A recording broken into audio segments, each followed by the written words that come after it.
2024 లేదా 25లో డిగ్రీ లేదా బీటెక్ చదివారా? సాఫ్ట్‌వేర్ జాబ్ కోసం ఎదురు చూస్తున్నారా? అయితే కోడ్‌జ్ఞాన్ 100 డేస్ కోర్సులో చేరండి. జాబ్ సాధించండి. చాలా మంది జావా అని ఫుల్ స్టాక్ దాంతో పాటు పైథాన్ ఫుల్ స్టాక్ నేర్చుకుంటూ ఉంటారు.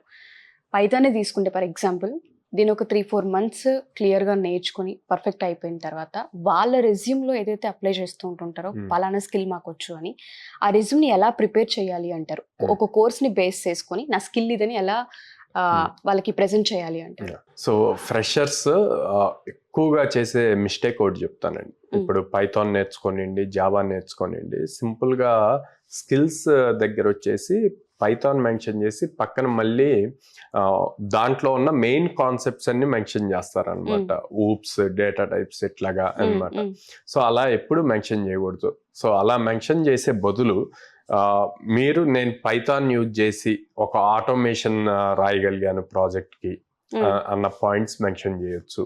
ఆర్ ఎల్స్ అప్పటి వరకు మాన్యువల్ టెస్టింగ్ చేసేదాన్ని మేము పైథాన్తో ఆటోమేషన్ చేసి నెంబర్ ఆఫ్ అవర్స్ అన్నది తగ్గించాము అన్న పాయింట్స్ రాస్తే అది స్ట్రాంగ్ ఇంపాక్ట్ క్రియేట్ చేస్తుంది. రియల్ టెక్నికల్ స్కిల్ ఉంది అని చెప్పి.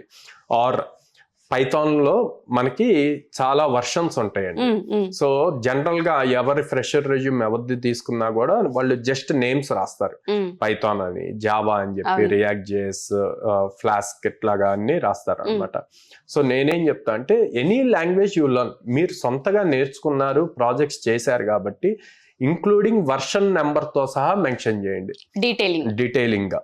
అది ఇంపాక్ట్ క్రియేట్ చేస్తుంది. ఓకే, వీళ్ళు నిజంగానే నేర్చుకున్నారు, ఏదో ర్యాండమ్గా పైథాన్ జావా అని మెన్షన్ చేయలేదు, ఈ వర్షన్లో వీళ్ళు వర్క్ చేశారు, లేకపోతే వర్షన్ నెంబర్ తెలియదు కదా అన్న ఫీల్ వస్తుంది అనమాట.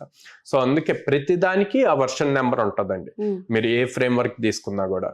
నెక్స్ట్ సింపుల్గా పైథాన్ డెవలపర్ అని చెప్పి మెన్షన్ చేస్తారనమాట. సో పైథాన్ డెవలపర్ అని మెన్షన్ చేసే బదులు పైథాన్ అన్నది ఒక ప్రోగ్రామింగ్ లాంగ్వేజ్, దాన్ని డొమైన్ స్పెసిఫిక్ గా ఎలా చేస్తున్నారు అంటే ఫర్ సపోజ్ పైథాన్ యూజ్ చేసి రెస్ట్ ఏపీఐస్ రాయొచ్చు, బ్యాక్ ఎండ్ సర్వీసెస్ వర్క్ చేపించచ్చు, ఇట్లా మల్టిపుల్ థింగ్స్ ఉంటాయి. సో వాటిల్లో ఏది మెన్షన్ చేశారు?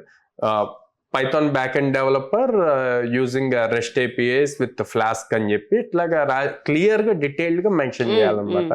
అవి మెన్షన్ చేయరు. సో ఇట్లాంటి కరెక్షన్స్ చాలా ఇంపార్టెంట్. ఎప్పుడైతే మీరు స్పెసిఫిక్గా ఒక ఫ్రేమ్ వర్క్ నాకు ఇన్డెప్త్ తెలుసు అన్నది మెన్షన్ చేస్తే మీకు క్వశ్చన్స్ కూడా ఆ ఫ్రేమ్ వర్క్ మీదే పడతాయి. ర్యాండమ్గా పైథాన్ అని, ఫ్లాస్క్ అని చెప్పి, రెస్ట్ ఏపీఐ ఇట్లా మెన్షన్ చేశారనుకోండి, అప్పుడు వీళ్ళకి అన్నీ తెలుసు అని చెప్పి అన్నిటి మీద క్వశ్చన్స్ అడుగుతారు. మనంతటా మనం ఇంటర్వ్యూవర్కి ఛాన్స్ ఇచ్చినట్టు అయితే. సో దాని బదులు ఇంత ఇన్ డీటెయిల్గా మీకు ఏమొచ్చు అన్నది క్లియర్గా మెన్షన్ చేస్తే అప్పుడు ఇంటర్వ్యూవర్ దాని మీదే క్వశ్చన్స్ అడుగుతారు. మీరు ఆల్రెడీ వాటి మీద ప్రాజెక్ట్స్ బిల్డ్ చేసి ఉంటారు కాబట్టి కాన్ఫిడెంట్గా ఆన్సర్ చేయగలుగుతారు, ఈజీగా క్రాక్ చేయగలుగుతారు. ఎగ్జాక్ట్లీ. సో మన దగ్గర ఎన్ని మంత్స్ కోర్స్ డ్యూరేషన్ ఉంటూ ఉంటుంది పైథాన్ ఫుల్ స్టాక్ తీసుకున్న వాళ్ళకి, అండ్ దాంతోపాటు వీళ్ళకి జాబ్ ఆపర్చునిటీస్ మనం ఏ విధంగా చూపించే అవకాశం ఉంటుంది అంటారు? సో 100 వర్కింగ్ డేస్ అండి, అంటే ఆల్మోస్ట్ 4.5 months కోర్స్ ఉంటుంది అనమాట. వీళ్ళు పాస్ అవుట్ అయిన దగ్గర నుంచి 2 years ఫ్రెషర్ ఎలిజిబిలిటీ ఉంటుంది. ఆ ఫ్రెషర్ ఎలిజిబిలిటీ వరకు మనం జాబ్ సపోర్ట్ చేస్తాం అనమాట. ఒక స్టూడెంట్ కి మినిమం 100 ఆపర్చునిటీస్ చూపించగలుగుతాము. సో వీళ్ళు ఆల్రెడీ మన దగ్గరే అప్ స్కిల్ అయ్యి ఉంటారు, ఇండస్ట్రీ రిలేటెడ్ నాలెడ్జ్ నేర్చుకొని ఉంటారు, అండ్ ఇట్ సాఫ్ట్ స్కిల్స్ నేర్చుకుంటారు. సో ఆపర్చునిటీస్ కూడా ఇస్తున్నాం కాబట్టి ఈజీగా క్రాక్ చేయగలుగుతారు. సో మిమ్మల్ని అప్రోచ్ అవ్వాలంటే ఈ విధంగా స్క్రీన్ మీద కనిపిస్తున్న నెంబర్స్ కాల్ చేయొచ్చు అండి, ఆర్ డైరెక్ట్ గా మా బ్రాంచెస్ కి విజిట్ చేయొచ్చు. విజయవాడలో మొగల్రాజపురంలో ఉంది, హైదరాబాద్ JNT మెట్రో స్టేషన్ దగ్గర ఉంది, అండ్ అమీర్పేటలో చెన్నై షాపింగ్ మాల్ ఆపోజిట్ లో ఉంటుంది.